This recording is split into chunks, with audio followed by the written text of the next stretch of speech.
welcome to Property Chat. We're talking this week about how you can buy and sell successfully, and by that what I mean is selling for the highest possible price and buying for the least possible price. A common conundrum, but one we think we can help you achieve. Yes, definitely, and I think kind of the best way to get this point across would be possibly to put yourselves in the shoes of agents and the shoes of prospective purchasers who are looking to complete a transaction. So, Ken, say I'm a purchaser, you've got a property that I'm interested in viewing. So I give you a call, say I want to view this property, you say great, fantastic, when would you like to go? You ask about my buying position, I tell you that I've got a property to sell. What would you do? Yeah, well, there'd be two things. First of all, I'd want to obtain an instruction on your house, so I'd be saying we're the best agent, why aren't you with us?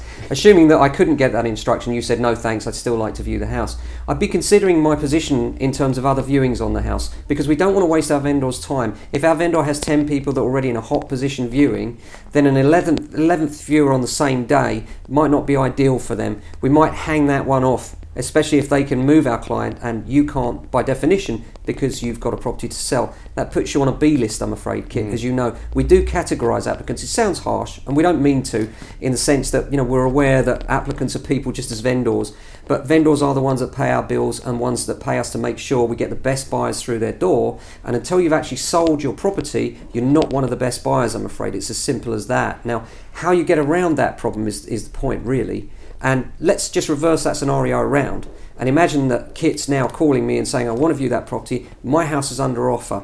Now, some people will think, buyers that house under offer change, they can be complex. That's all true, but here's the thing, I now know Kit has jumped through hoops to get where he is now. First-time buyers haven't jumped through those hoops. They also haven't experienced the nuances of owning a house and the problems that can occur. They might be thinking that the survey is going to be all sweetness and light when we all know, there are issues that surveys highlight, whereas a second-timer will be more seasoned and less likely to fall through. So a second-time buyer with their property under offer can be a very hot prospect indeed. Now, let's imagine Kit makes an offer. Completely different. Yeah, that was going to be my next question actually. So I viewed the property, I love the property, and I want to take it. So I'm going to say to you, Ken, I like the property, I want to offer. Yeah, now, two scenarios here. First one, if you're not yet sold, I'm going to be saying to you, okay, I'm going to call my client about your offer. Chances are it'll be under the asking price because you're trying to get yourself a good deal. That's natural. I'll go back to my clients and say, Mr. Smith, good news, I've got an offer on your property.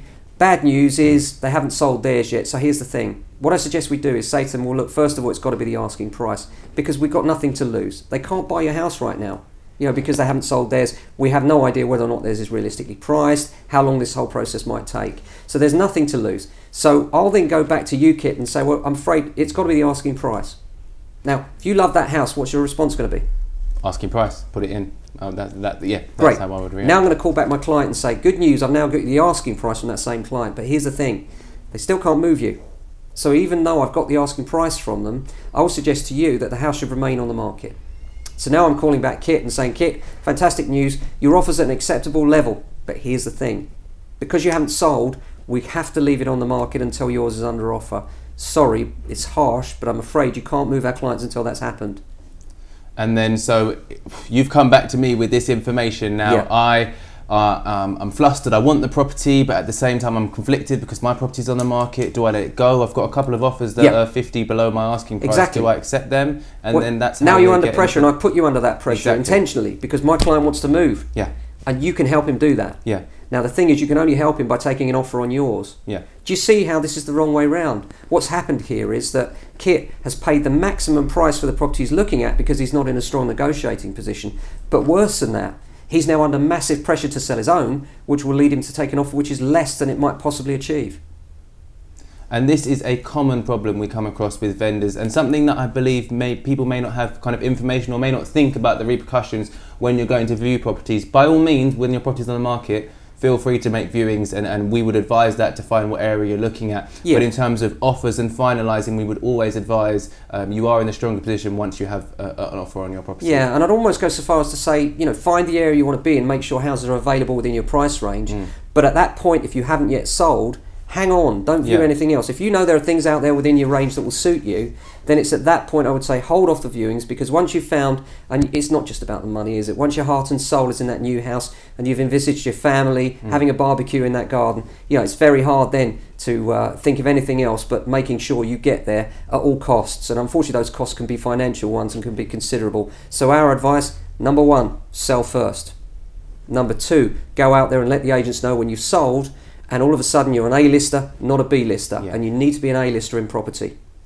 Well, we hope this helps, and stay tuned for our new sequence of videos we've got coming on buying and selling successfully.